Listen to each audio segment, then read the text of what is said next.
និទានរឿងខ្មែរសូមជូនរឿងក្រេខ្មោច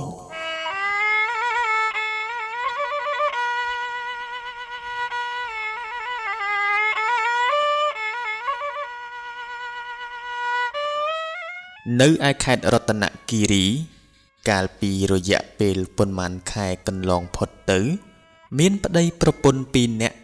រស់នៅក្នុងផ្ទះថ្មសមល្មមមួយប្តីមានឈ្មោះថាមโนរីឯប្រពន្ធមានឈ្មោះថាពិសីប្តីមានមុខរបរជាអ្នកធ្វើការនៅក្នុងអង្គការមួយរីឯប្រពន្ធជាមេផ្ទះអ្នកទាំងពីរនាក់នេះធ្លាប់បានជួបនៅរឿងរ៉ាវដ៏គួរឲ្យរន្ធត់មួយដែលបានកើតឡើងទៅលើរូបអ្នកទាំងពីរកាលពីរយៈពេលកន្លងផុតទៅដែលកាលនោះអ្នកទាំងពីរបានទិញគ្រែឈើមួយពីអ្នកលក់គ្រែតុកទូតាមរមាក់ម្នាក់ទុកសម្រាប់ដាក់បន្ទប់គេងរបស់ពួកគេដោយហេតុថាគ្រែរបស់ពួកគេមានសភាពចាស់ទ្រុឌទ្រោមទៅហើយនៅពេលដែលទិញនោះពួកគេមើលឃើញគ្រែនោះមានសភាពស្អាតខ្លាំងណាស់ជាពិសេសមโนដែលជាប្តីស្រឡាញ់គ្រែនោះជាខ្លាំងគេមានអារម្មណ៍ថាគ្រែនេះហាក់បីដូចជាស្អាតខុសប្លែកពីគ្រែដទៃទៀតដែលគេធ្លាប់បានឃើញដោយវាមានក្បាច់រចនាល្អប្រណិតហើយក៏មានពណ៌ភ្លឺថ្លាទៀតផងក៏ប៉ុន្តែអ្វីដែលពួកគេមិនដែលបានដឹងនោះគឺថាគ្រែនេះមិនមែនជាគ្រែថ្មីនោះទេវាជាគ្រែដែលត្រូវបានប្រើប្រាស់រួចម្ដងទៅហើយតាមការពិតទៅវាជាគ្រែរបស់កូនក្រមុំរបស់ពូអ្នកលក់គ្រែនោះឯងដែលទើបតែបានស្លាប់បាត់បង់ជីវិតដោយសារតែជំងឺថ្មីនេះនៅលើគ្រែនោះហើយដោយសារតែពូនេះចេះតែឧស្សាហ៍ឃើញប្រលឹងខ្មោចកូនស្រីនោះអង្គុយនៅលើគ្រែនោះគាត់ក៏សម្រេចចិត្តយកគ្រែនោះមកលក់ចោលតែម្ដងទៅកាលដែលរស់នៅកូនស្រីនោះចូលចិត្តគ្រែនេះណាស់ដោយសារតែលោកពូនោះបានធ្វើគ្រែនេះជាពិសេសសម្រាប់នាងលុះពេលដែលនាងស្លាប់ទៅនាងក៏បានក្លាយទៅជាខ្មោចកាន់គ្រែនោះទៅប្តីប្រពន្ធមโนនិងពិសីក្រោយពីទិញគ្រែនោះហើយក៏គេងមិនសូវជាបានស្កប់ស្កល់នោះឡើយគឺពួកគេចេះតែយល់សប្តិអាក្រក់ឬជួនកាលយល់សប្តិឃើញមានខ្មោចស្រីមានសម្បុរសហើយសក់វែងស្លៀកសម្លៀកបំពាក់ប្រពៃណីមកដេកនៅកណ្ដាលអ្នកទាំងពីរក៏មានជួនកាលពេលដែលកំពុងតែគេងក៏មិនទាន់ទាំងលក់ផងនោះពួកគេក៏មានអារម្មណ៍ថាដូចជាមានមនុស្សមកគេងបញ្ជ្រាតគ្នាជាមួយនឹងពួកគេឬពេលខ្លះក៏ដូចជាមានមនុស្សគេងដកដង្ហើមឮសូរគ្រុសនៅប្រឡោះកណ្ដាលបើតាមជំនឿចាស់បុរាណខ្មែរយើងដែលតែងតែនិយាយតគ្នាមកថាខ្មោចនិងមនុស្សមិនអាចរស់នៅក្បែរគ្នាបានឡើយដោយហេតុថាមនុស្សនិងខ្មោចមានធាតុផ្សេងគ្នាហើយបើខ្មោចនោះមកលេងឬមករស់នៅក្បែរខ្លួននោះមនុស្សនោះតែងតែធ្លាក់ខ្លួនឈឺជាដើមហេតុនេះហើយតាំងពីទិញគ្រែនោះចូលមកប្តីប្រពន្ធទាំងពីរនាក់នេះចេះតែមានជំងឺឈឺមិនចេះចប់នោះឡើយជាពិសេសគឺពិសីដែលជាប្រពន្ធដែលតែងតែមានអារម្មណ៍ក្តៅមុខក្តៅមាត់មិនចេះចប់មិនចេះហើយ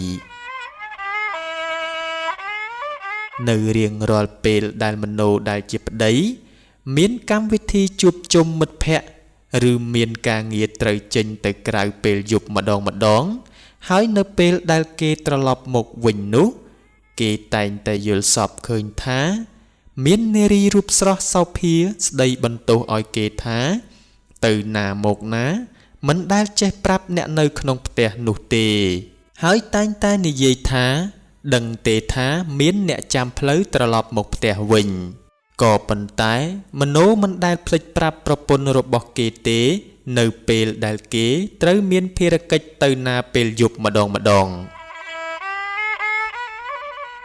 រហូតដល់ថ្ងៃមួយគេត្រូវបានមិត្តភក្តិរបស់គេដែលមានឈ្មោះថាបុត្រាអញ្ជើញឲ្យទៅឡើងផ្ទះថ្មីដែលទើបតែនឹងសាងសង់រួចហើយកម្មវិធីនោះធ្វើពីព្រឹករហូតដល់ល្ងាចចំណែកឯមโนក៏បានប្រាប់ប្រពន្ធរបស់គេអំពីរឿងនេះដែរមុនពេលដែលគេជិះម៉ូតូចេញពីផ្ទះរបស់គេដោយគេនិងបុត្រាជាមិត្តភក្តិជិតដិតនឹងគ្នាតាំងពីកាលដែលនៅរៀននោះក្រោយកម្មវិធីបុត្រាក៏បបួលឲ្យគេនៅជជែកលេងជាមួយគ្នារហូតដល់យប់កាលនោះមេឃក៏មានភ្លៀងធ្លាក់ចុះមកយ៉ាងសន្ធោសន្ធៅហើយផ្គររន្ទះភ្លឺភ្លេចពាសពេញមេឃ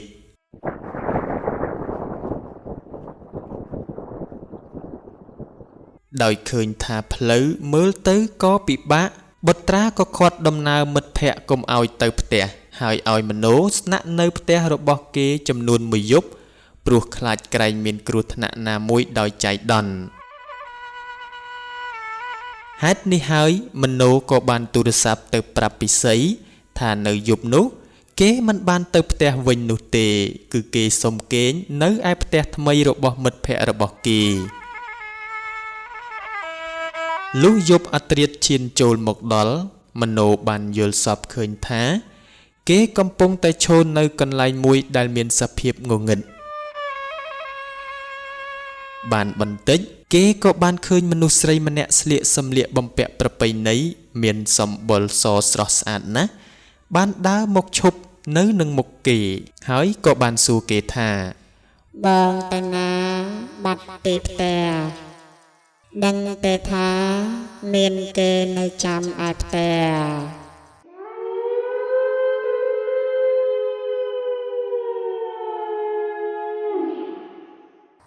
មโนក៏បានឆ្លើយនៅក្នុងយល់សប្តិនោះថាខ្ញុំបានប្រាប់ប្រពន្ធរបស់ខ្ញុំហើយតើរំពេចនោះនារីនោះក៏លុតជង្គង់ចុះហើយស្រែកយំយ៉ាងខ្លាំង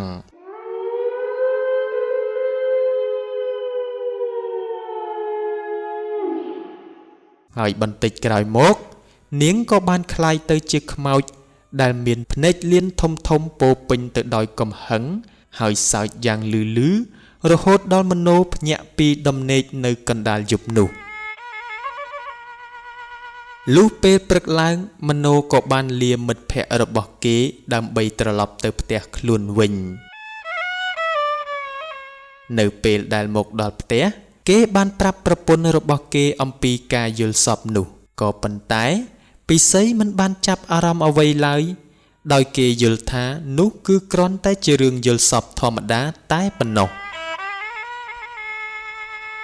ខ្មោចនេះចេះតែពន្យល់សប្តិមโนបែបនេះជារៀងរាល់ពេលដែលមโน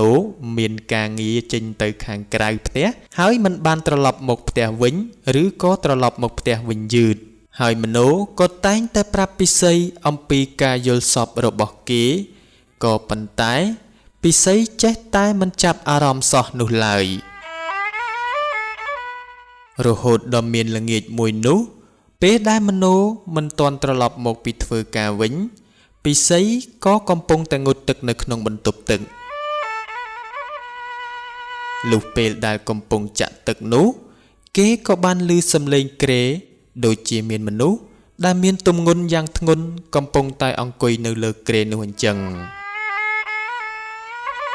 ឮសំឡេងដូចជាចម្លែកពិសីនឹកខ្លាចក្រែងថាមានចៅកំពុងតែចូលមកក្នុងផ្ទះរបស់នាងក៏បានលបមើលពីក្នុងបន្ទប់ទឹករបស់នាងរំពេចនោះនាងក៏បានឃើញអ្វីដែលនាងមិននឹកស្មានដល់នោះគឺខ្មោចស្រីក្រមុំនោះបានកំពុងតែអង្គុយលេងនៅលើក្រេនោះដោយនាងមានសក់យ៉ាងវែងខ្មៅរលោងស្រិលមានសម្បុរសហើយមានសម្លៀកបំពាក់ប្រពៃណី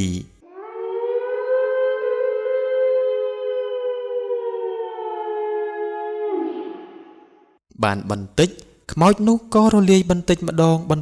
ងនៅលើគ្រែនោះបាត់ទៅពិសីឃើញដូច្នេះហើយក៏មិនហ៊ានចេញក្រៅបន្ទប់នោះឡើយគឺនាងសំងំចាំមโนមកពីធ្វើការវិញទើបនាងហ៊ានចេញមកក្រៅលុះពេលដែលមโนត្រឡប់មកពីធ្វើការវិញពិសីក៏បានរៀបរាប់អំពីរឿងរ៉ាវទាំងអស់ដែលនាងបានឃើញកាលពីក្បាលល្ងាចទៅឲ្យមโนបានដឹងក្រោយបានស្ដាប់រឿងរ៉ាវទាំងអស់នោះហើយមโนក៏បាននឹកឃើញអំពីការយល់សប្តិរបស់គេដែលកើតឡើងដដែលជាដដែលស្ទើររៀងរាល់ពេលនោះទាំងពីរអ្នកប្តីប្រពន្ធនេះក៏សន្មតថាគ្រែនេះច្បាស់ជាមានបញ្ហាហើយហេតុនេះហើយពួកគេទាំងពីរក៏បានគិតគ្នាថាព្រឹកឡើងពួកគេនឹងធ្វើដំណើរទៅផ្ទះឪពុកមីរបស់ពួកគេដែលជាគ្រូខ្មែរចេះមុនអាគមចាប់ចងខ្មោចព្រាយបិសាចទាំងឡាយដើម្បីឲ្យគាត់ជួយទស្សទាយមើលអំពីរឿងរ៉ាវដែលកើតឡើងលុះព្រឹកឡើងពួកគេក៏បានធ្វើដំណើរដោយម៉ូតូយ៉ាងវែងឆ្ងាយដើម្បីសម្ដៅទៅផ្ទះឪពុកមីរបស់ពួកគេលុះទៅដល់លោកគ្រូខ្មែរដែលជាឪពុកមីនោះក៏បានទស្សទាយហើយសួរអ្នកទាំងពីរថាកាលពីប៉ុន្មានអាទិត្យមុនពួកឯងមានទិញរបស់ថ្មីចូលផ្ទះឬអត់មโนក៏បានឆ្លើយថាគេបានទិញគ្រែមួយពីអ្នកដើរលក់តាមរមាក់លោកគ្រូក៏បាននិយាយថាពួកឯងទិញចំគ្រែដែលមានខ្មោចកាន់ខ្មោចនេះទើបតែស្លាប់នៅលើគ្រែនោះឯងហើយឪពុករបស់វាបានយកគ្រែនោះមកលក់ចោលព្រោះសូម្បីតែឪពុកវាក៏វាលងដែរឮដូច្នេះហើយអ្នកទាំងពីរអ្នកប្តីប្រពន្ធនេះព្រឺសម្បុរមួយរំពេចដោយហេតុថាខ្លួនដេកគ្រែដែលមានខ្មោចកាន់នោះអស់រយៈពេលប៉ុន្មានអាទិត្យទៅហើយតែមិនដឹងថាគ្រែនោះមានខ្មោចកាន់សោះឡើយរួចហើយអ្នកទាំងពីរក៏សួរលោកគ្រូថាតើលោកគ្រូអាចអញ្ជើញទៅចាប់ខ្មោចនោះបានទេលោកគ្រូក៏ឆ្លើយថាមិនអីទេចាំមើលគ្រូទៅបណ្ដេញខ្មោចនោះចេញនិងធ្វើពិធីកាត់គ្រោះឲ្យពួកឯងទាំងពីរនាក់ផងក្រោយមកលោកគ្រូនិងប្តីប្រពន្ធទាំងពីរនាក់ក៏បានធ្វើដំណើរមកផ្ទះរបស់អ្នកទាំងពីរវិញដើម្បីធ្វើពិធីពេលមកដល់លោកគ្រូក៏បង្គាប់ឲ្យអ្នកទាំងពីររៀបចំរណ្ដាប់ផ្សេងនៅក្នុងផ្ទះនោះហើយទិញអំបោះសមកព័ទ្ធសីមាគ្រែនោះដើម្បីចាប់ចងខ្មោចនោះសួរនាំឲ្យដឹងពីមូលហេតុមិនយូរប៉ុន្មានពិធីក៏ចាប់ផ្ដើមប្រារព្ធនៅពេលនោះលោកគ្រូបានឃើញខ្មោចនោះកំពុងអង្គុយយំជាប់ចំណងសីមារបស់លោកគ្រូនៅលើគ្រែនោះគាត់ក៏សួរទៅខ្មោចនោះថាតើនាងមកថែរក្សាឬមកបំផ្លាញម្ចាស់គ្រែបើមកថែរក្សាឲ្យនៅតែបើមកបំផ្លាញអញដេញចេញហើយខ្មោចនោះក៏ឆ្លើយថាអញមិនចេញនោះទេព្រោះអញស្រឡាញ់មโนខ្លាំងណាស់បើហ៊ានតែដេញអញចេញអញនឹងធ្វើឲ្យប្រពន្ធវាងាប់ភ្លាមលោកគ្រូឮដូច្នោះហើយចាប់ទាញរំពាត់សិលរបស់គាត់វាយវាត់ទៅលើនាងខ្មោចនោះហើយនិយាយថាមីខ្មោចក្រមុំនាងឯងងាប់ទៅហើយនៅមកចង់បានប្តីគេទៀតបើនាងឯងមិនចេញពីគ្រែនេះទេអញវាយនាងឯងទាល់តែងាប់តែម្ដងនាងខ្មោចនោះកាលបើត្រូវរំពាត់នោះវាយវាត់ទៅលើខ្លួនស្រែករោយ៉ាងខ្លាំងដោយសេចក្តីក្តៅផ្សាជាពន់ពេកតែក៏នៅសង្គ្រិតធ្មេញដាក់លោកគ្រូដោយមានកំហឹងជាខ្លាំងក៏ប៉ុន្តែខ្មោចធ្វើម្ដេចអាចឈ្នះគ្រូទៅហេតុនេះហើយទោះបីជានាងខំប្រឹងយ៉ាងណាក៏មិនអាចឈ្នះមហិទ្ធិឫទ្ធិរបស់លោកគ្រូបានឡើយលោកគ្រូក៏នៅតែបន្តវាយវាត់ម្ដងហើយម្ដងទៀតរហូតខ្មោចនោះសុំចុះចាញ់លោកគ្រូហើយសន្យាថានឹងចាកចេញពីគ្រែនោះ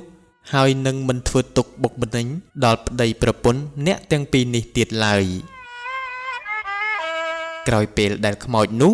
បានចាកចេញពីគ្រែនោះទៅលោកគ្រូក៏បង្គាប់ឲ្យអ្នកទាំងពីរអ្នកប្តីប្រពន្ធ